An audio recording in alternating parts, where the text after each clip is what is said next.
Are video games art? A thread with this topic usually goes as follows. Video games aren't art. Well, film is just moving pictures and sound, yet they are considered art for the mainstream. That's because gameplay isn't art, but the writing of visuals are. Games are made to make money. Why the fuck would they be considered art?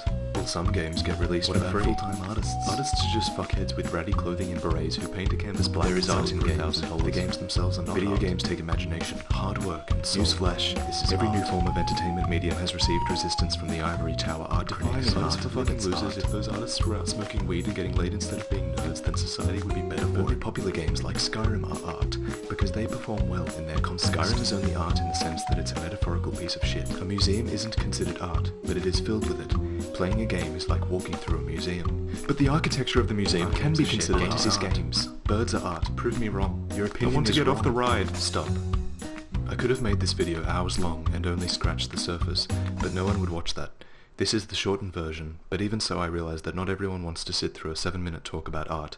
If at any point in this video you feel you are about to leave, including now, then click here for the TLDR summary. If you find the TLDR informative, consider leaving a like or watching the full video. Art is clearly a very abstract concept, with the definition constantly in a state of flux. As the world changes, so does context, and as context changes, so does meaning. To debate whether video games are art is a flawed question, since in this day and age, art is ultimately subjective. A better question is whether video games should be commonly accepted to be art by mainstream society, since society is responsible for the changing definition of art. A broad definition of art that no one can argue with is the following. A visual object or experience consciously created through an expression of skill or imagination. Video games fit easily within this definition, but so do hundreds of other things. That's because this definition covers years of history where art has evolved along with society. Things are classified as art depending on the context of the time, and the real question we ask is whether video games are ready to become works of art, and whether we are ready to accept them as such. We need to understand where art stands in history. I could bore you for hours and talk about the history of art leading up to modern times, but I won't. Here's a disgraceful summary. Art in the Middle Ages was characterized as a kind of activity based on knowledge and governed by rules.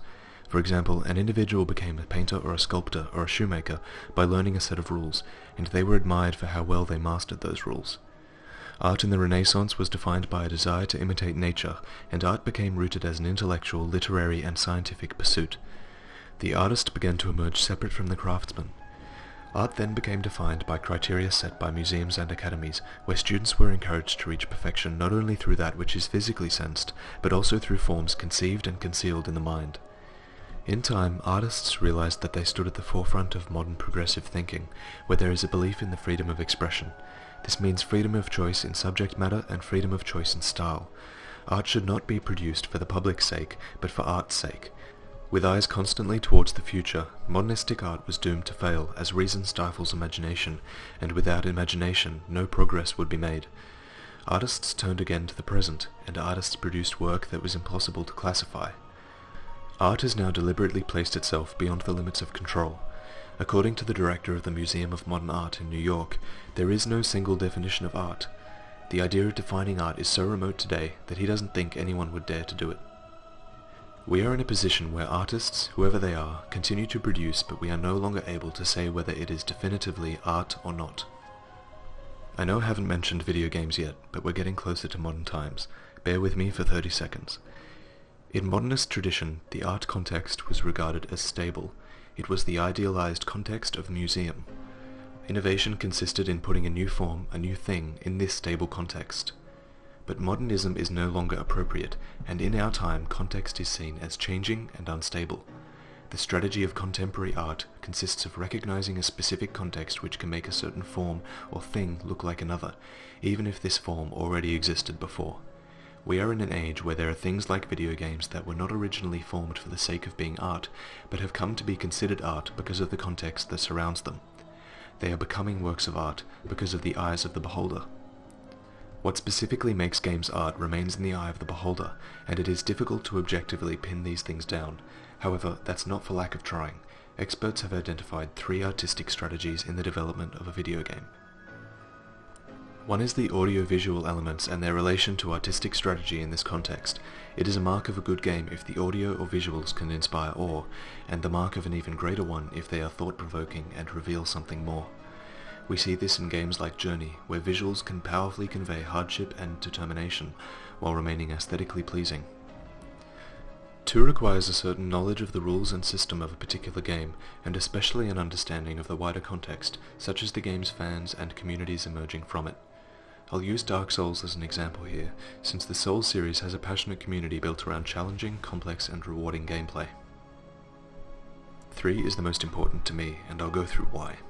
It is the production of unique and original games. In history, we see artists who produced work that fit the style of the time and made them rich and famous. These can be likened to major developers in the game industry, for example Activision or EA, who pander to the masses and create rehashes that are functionally sound games.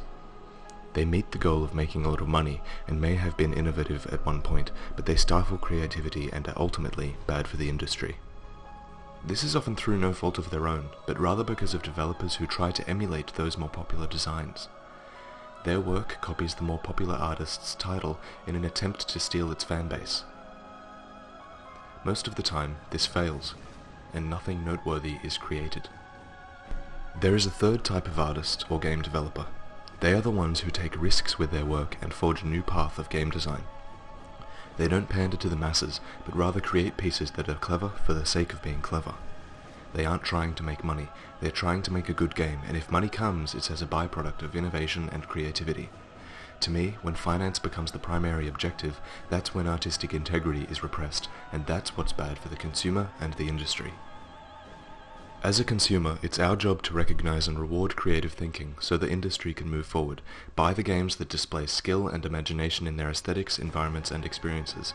To me, these are the games that deserve to be considered art. Of course, there are hundreds of things that could be considered to use skill or imagination. Perhaps you see beauty in the architecture of the game code, or the way the light reflects off surfaces.